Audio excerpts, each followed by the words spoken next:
So we had a little bit of excitement on our way home from the Smoky Mountains. We were just outside of Knoxville, Tennessee on I-40, cruising along, and all of a sudden, well, I'll just let the family tell you all about it.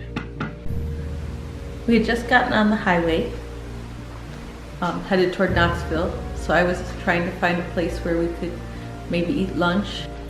So Nate and I were sitting in the back seat eating pretzels, and the bag was really crinkly and loud, so we were taking the pretzels out of the bag. Kira and I were in the back eating pretzels when we heard this giant pop sound. And all of a sudden there was this huge popping noise. Then there was this loud pop, like Nate exploded the bag. And I turned around because I thought they had popped a bag of snacks and thought they were being funny.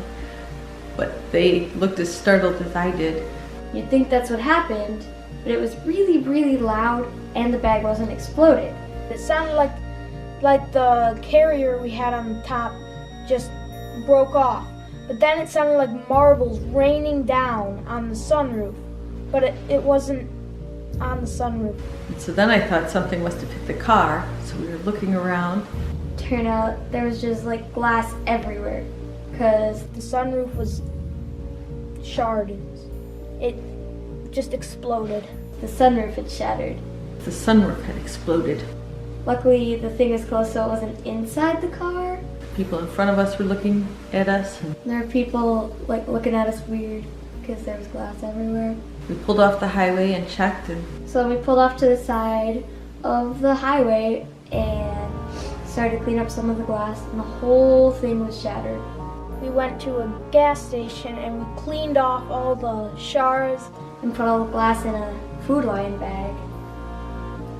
And we just decided to find the nearest Subaru dealership to get it fixed.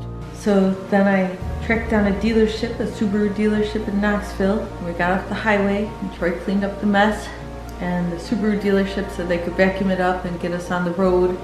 We thought we were just gonna get it like, I don't know, just this crash thing on top, but not a new sunroof.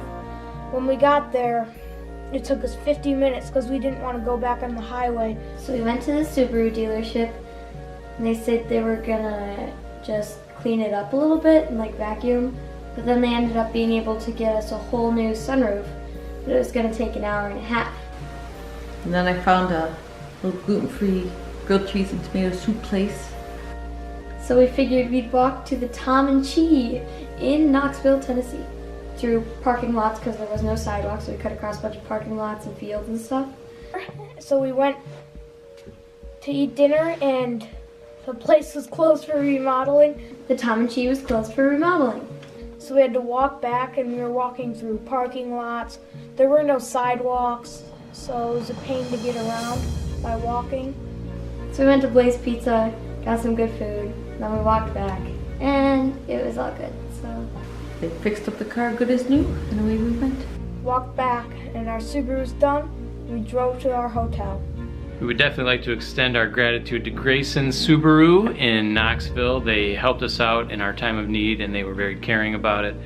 They were extremely busy that Friday afternoon, but were able to get us in and quickly make the repairs and get us back on the road. In all, we lost probably 4 hours that day of driving time, but could have been a whole lot worse. We were grateful that they were there to help us out.